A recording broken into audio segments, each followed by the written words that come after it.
Anthony passa por um intenso treinamento e se torna um fuzileiro naval. Ele e sua unidade são enviados para a Arábia Saudita, mas precisam enfrentar 175 dias de calor, tédio e tensão. Isso faz Anthony surtar no exército. Olá pessoal, hoje recapitularemos o filme Soldado Anônimo de 2005. E galera, a história desse filme clássico é top demais. Só não esquece de deixar o like e compartilhar o vídeo para tá engajando. E sem enrolação, vamos para mais um resumo top.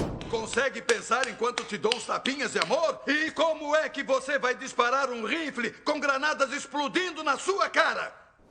Vemos o Sargento Fitch recebendo os novos recrutas da Marinha Americana, explicando de forma bem rude que agora eles são da cor verde, porque essa é a cor do exército. Ele se aproxima do recruta chamado Anthony, sabendo que seu pai serviu na Guerra do Vietnã. Logo, o sargento sarcasticamente pergunta se ele tem uma namorada, e Anthony confirma. Em resposta, o sargento insinua que a essa altura, ela provavelmente está com outro, e manda Anthony fazer flexões como punição, alegando que cada flexão é o número de vezes que a namorada o traiu enquanto ele estava no exército. Muito pressionado, Anthony faz as flexões e comete alguns erros durante a punição. O sargento aluga um apartamento na cabeça de Anthony sem pagar aluguel e continua punindo o soldado com castigos físicos até que ele consiga cumprir a tarefa. O sargento Fitch pergunta a Anthony qual a sua motivação para estar ali. Sob pressão, Anthony admitiu que se alistou porque não sabia o que fazer após terminar os estudos. Após o treinamento básico, os recrutas são colocados em um ônibus rumo à base de Pendleton.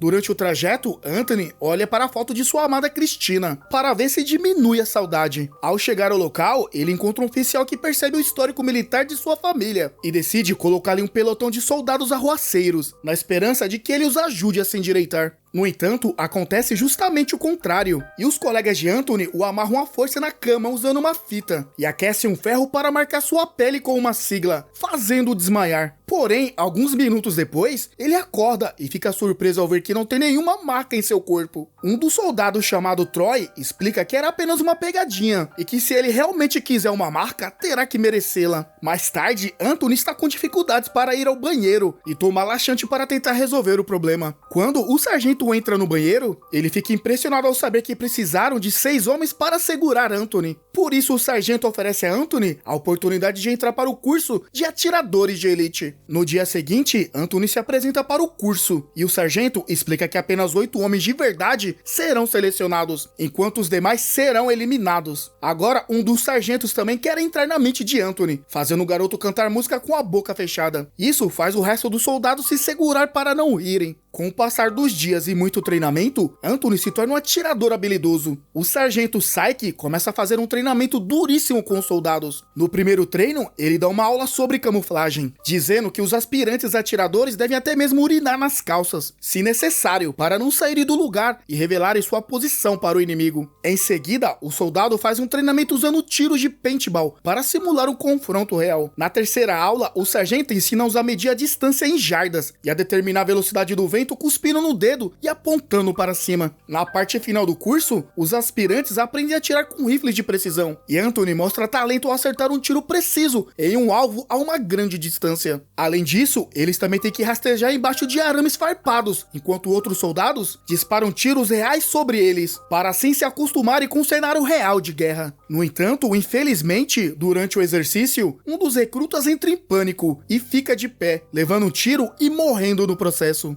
Após o treinamento, Anthony fica entre os 8 melhores que se formam, e o sargento Psyche os divide entre as funções de localizador e atirador, escolhendo Anthony como um dos atiradores. O sargento entrega os rifles e faz com que eles recitem um juramento que afirma que, sem seus rifles, eles não são nada. Em seguida, Troy e Anthony são designados para formar uma dupla, enquanto Troy localiza o alvo usando uma luneta. Anthony efetua os disparos com um rifle sniper. Um dia, todos do pelotão estão assistindo ao jornal e descobre que o ditador está dando sinais de que vai invadir o Kuwait. Troy afirma que a hora dele chegou e mais de 5.000 soldados são levados de avião para o Kuwait para atuar na Guerra do Golfo. O tenente-coronel Kaczynski explica que Saddam Hussein tem cerca de 1 milhão de soldados e que ele não tem piedade dos seus inimigos. No entanto, Kaczynski explica que o objetivo deles não é atacar, mas sim proteger os campos de petróleo iraquianos, que os os inimigos querem destruir. Eles montam acampamento no meio do deserto quente, e os outros soldados ficam loucos ao ver a foto da mulher de Anthony, sugerindo que ele deveria arrumar uma desculpa para voltar para casa, antes que o Ricardão roube sua namorada. De repente, o sargento Syke aparece, e dá 1 minuto para os soldados vestirem seus equipamentos contra gás, e anuncia que acabou o tempo para eles colocando os trajes de proteção, e o sargento declara que em uma situação real estariam todos mortos. À medida que os dias passam, os soldados começam a patrulhar o deserto, para se acostumar com o clima arrasador. O sargento também ensina como identificar minas terrestres embaixo da terra, usando apenas suas facas. Com o passar de mais dias, o tédio se intensifica e eles acabam organizando rinhas de escorpiões, apostando dinheiro para ver quem será o vencedor. Após 62 dias desde a chegada ao deserto, agora com 115 mil soldados, ainda não há sinal das tropas inimigas. Os soldados estão mais entediados do que nunca e até criaram o mural da vergonha para expor as mulheres infiéis que traíram alguns dos soldados do acampamento. Anthony checa o mural diariamente para ver se a sua namorada Christina está nele. O sargento informa os soldados sobre a chegada de alguns repórteres para entrevistá-los, mas os proíbe de expressar a verdade durante as entrevistas, e mentem com a cara lavada para os repórteres, afirmando que estão muito bem ali e o local não está devendo nada para a Disney. No entanto, Anthony decide desobedecer ao sargento e expressa seu medo de bombas que os iraquianos podem lançar contra eles durante a entrevista. Quando questionado sobre os recursos de proteção contra ataques químicos, o sargento mostra os trajes de proteção NBC, que servem para ataques químicos, biológicos e radioativos. Inteligentemente, a repórter questiona se os soldados conseguem utilizar esse traje mesmo com calor de 45 graus no deserto. Para provar que sim, o sargento instrui os soldados a jogar uma partida de futebol americano enquanto usam seus trajes. No entanto, Dave começa uma briga com outro soldado, envergonhando o sargento diante das câmeras, pois isso demonstra falta de disciplina no pelotão que ele comanda. O sargento fica com sangue no olho e decide se vingar das brincadeiras. Como vingança, ele ordena que os soldados empilhem sacos pesados de areia debaixo da chuva, aumentando ainda mais o peso e o trabalho deles. Para fechar com chave de ouro, depois que os rapazes empilham tudo, ele pede para desfazer tudo aquilo. Depois desse teste, enquanto Anthony recebe sua dog tag,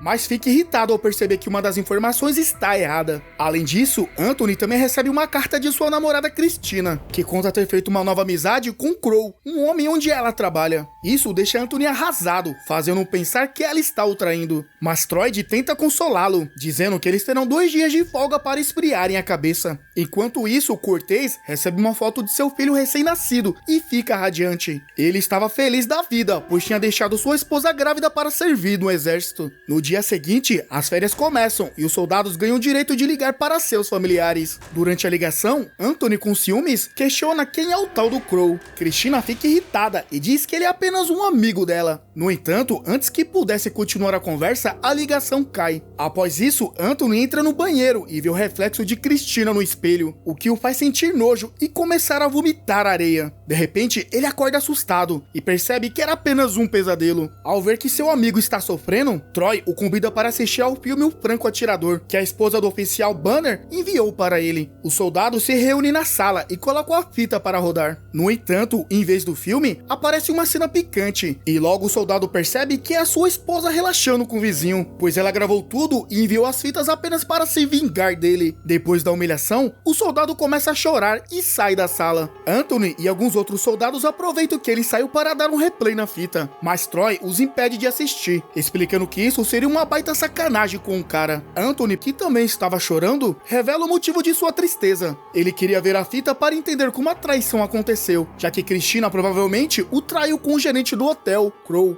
Mais tarde, eles retornam para o acampamento e percebemos que já se passaram 122 dias, com cerca de 390 mil soldados americanos protegendo o deserto. No entanto, Anthony continua triste por causa de sua namorada. Ele decide comprar alguns litros de licor para beber com os rapazes e comemorar a véspera de Natal. No entanto, era a vez de Anthony ficar de vigia do lado de fora durante a noite. Anthony pede para que Ferguson fique em seu lugar, prometendo compensá-lo no dia seguinte. Enquanto todos bebem e se divertem na tenda, alguns soldados colocam as salsichas para assar do lado de fora e se distraem. Um incêndio começa e Ferguson tenta apagá-lo, mas só piora as coisas ao derramar sem querer um galão de combustível nas chamas. O fogo se espalha e alcança as caixas de munição, causando vários tiros no acampamento. Isso faz com que os soldados pensem que estão sendo atacados pelos iraquianos. No entanto, Ferguson explica o que realmente aconteceu. No dia seguinte, o sargento descobre que o incidente só ocorreu porque Anthony pegou a bebida sem autorização e ainda colocou outro soldado para fazer a vigília em seu lugar. O sargento explica que não quer alguém tão irresponsável quanto ele, dando cobertura em um combate real. Por isso, ele é dispensado do pelotão de atiradores de elite. Com o rebaixamento, Anthony agora é responsável por queimar baldes com fezes humanas ao ar livre. Anthony, ainda afetado pela carta de Cristina e pela situação em geral, passa por um momento de tristeza e culpa por seu rebaixamento. Mais tarde, entra em cena um Anthony debilitado mentalmente, ameaçando meter uma bala em Ferguson. Ele explica que mentirá para os oficiais, dizendo que foi um tiro acidental, para pegar apenas alguns anos de cadeia. Ferguson argumenta, afirmando que ele não teve culpa, pois aquela vigília deveria ter sido feita por Anthony. No entanto, o soldado apontou seu rifle para Ferguson, o que o deixou desesperado e chorando. A saúde mental de Anthony piora ainda mais, e ele entrega sua arma para Ferguson, pedindo para que outro soldado finalize, pois não está mais aguentando um exército, e também por provavelmente ter sido traído por Cristina. Felizmente, Ferguson não puxou o gatilho, e com o tempo, a situação se acalma e Anthony volta ao normal. Os soldados continuam sua missão de patrulhar o deserto, enquanto Troy pede a Anthony que se desculpe com Ferguson por ameaçá-lo com uma arma. De repente, eles escutam alguns barulhos de tiro, e ao se aproximarem para verificar o que é, encontram algumas silhuetas surgindo no horizonte. No entanto, o ar quente dificulta bastante a visão dos soldados, e eles não conseguem determinar se são aliados ou inimigos. Logo, percebe que são alguns homens árabes se aproximando. Troy ordena que formem uma linha e apontem suas armas na direção deles, mas para evitar o conflito, um dos árabes se aproxima falando na língua deles. Descobre-se que alguém atirou no camelo deles após o Golfo de Oman. Os soldados retornam para o acampamento de caminhão e ficam surpresos ao descobrirem que o soldado aprendeu a falar árabe. Em seguida, uma mulher vestindo um turbante passa por eles de carro, e o soldado começa a fazer gestos obscenos para ela, o que a deixa irritada. Ao chegarem no acampamento, o sargento revela que uma guerra santa muçulmana foi declarada contra os infiéis e inimigos do Islã. Com isso, os demais soldados são enviados para proteger a fronteira, pois a guerra finalmente começou. Então, o sargento explica que estão esperando pelo menos 30 mil baixas no primeiro dia de confronto. Além disso, ele distribui injeções para os soldados usarem, a fim de retardar os efeitos de possíveis ataques químicos. No entanto, um dos soldados fica com medo de tomar as pílulas, devido aos possíveis efeitos colaterais a longo prazo.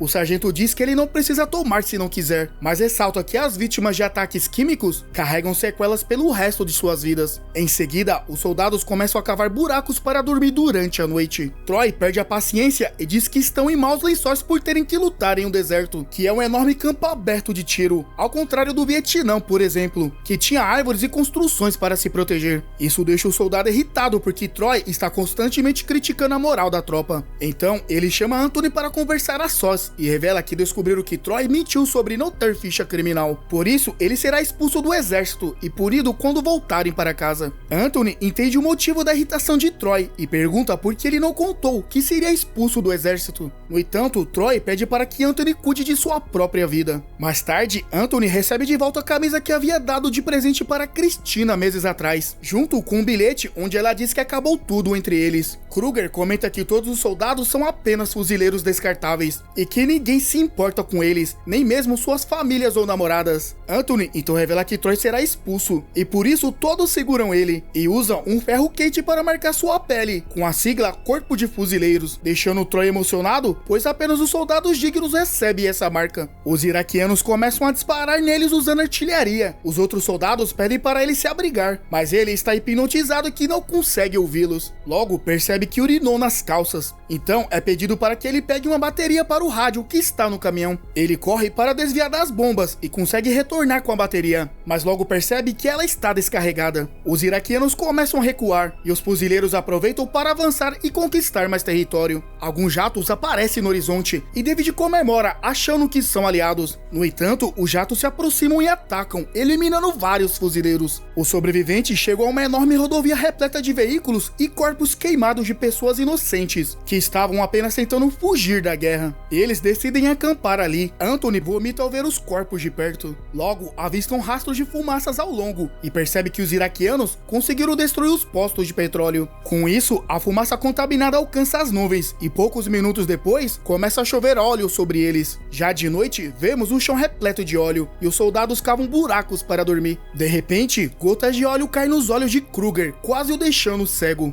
Enquanto isso, Anthony está enterrando o corpo de um civil que estava usando para brincar, mas logo encontra o cavalo coberto de óleo. Ele se aproxima para dizer que Anthony será punido por ter desrespeitado o corpo de uma vítima de guerra. Os dois começam a conversar e o sargento Sachs menciona que poderia estar com sua família, aproveitando seu filho e sua esposa, trabalhando junto com seu irmão para ganhar mais dinheiro do que no exército. No entanto, ele explica que escolheu servir para poder ver que as pessoas normais não podem, como essa incrível vista do petróleo queimando. No dia seguinte, o tenente-coronel Kaczynski manda chamar os 2 melhores snipers da companhia, que inclui Troy. Ele explica que precisam eliminar 2 oficiais de alta patente, que foram vistos em uma torre de controle, pois sem esses oficiais, o batalhão inimigo ficará desorganizado e provavelmente se renderá. Com isso, eles avançam pelo território inimigo e se escondem em uma construção que oferece uma vista para a torre de controle. Logo, os 2 oficiais aparecem e Troy começa a ajustar a mira de sniper para realizar o disparo. No entanto, o major interrompe os 2, explicando que não deve atirar, pois ele irá solicitar um ataque aéreo para finalizar os inimigos. Troy fica inconformado, argumentando que tem permissão do tenente-coronel para puxar o gatilho, mas o major pega o telefone para solicitar o ataque aéreo, o que faz com que Troy perca a linha e arranque o aparelho das mãos dele. Anthony tenta acalmar seu amigo, mas Troy começa a xingar. Felizmente, o major entende que Troy está abalado pela guerra e não prende nem nada do tipo. Após isso, os jatos realizam o serviço, mas Troy e Anthony ficam sem receber os créditos pelo sucesso da missão. Eles percebem que não eliminaram um único soldado inimigo até agora. Então, voltam andando para o acampamento, pois esqueceram de embarcar no caminhão. No entanto, ao se aproximarem mais, eles se assustam ao verem 2 cabeças de seus companheiros fincadas em estacas. Logo, ambos percebem que era apenas uma brincadeira, e todos estão comemorando porque venceram a guerra. Os soldados começam a atirar para o alto para celebrar, e Anthony faz o mesmo, disparando seu rifle pela primeira vez desde que a guerra começou. Após isso, os militares retornam para os Estados Unidos, e são recebidos com carinho pelas pessoas. Um veterano que lutou no Vietnã aparece para dar os parabéns. Alguns dias depois, Anthony visita sua ex-namorada, e percebe que ela está namorando com Crow, o gerente do hotel. Enquanto isso, David está aproveitando a vida bebendo em um bar com uma mulher, e Kruger está fazendo uma apresentação importante em seu novo trabalho. Cortez está em um parque de diversões com sua esposa e filhos. Anthony volta ao campo de batalha e recebe a notícia de que Troy morreu, ficando arrasado ao ver o corpo do seu amigo no caixão. Por fim, Anthony olha pela janela de sua casa e vê uma imagem do deserto, explicando que sempre será um fuzileiro, não importa quantos anos passem ou o que aconteça no futuro.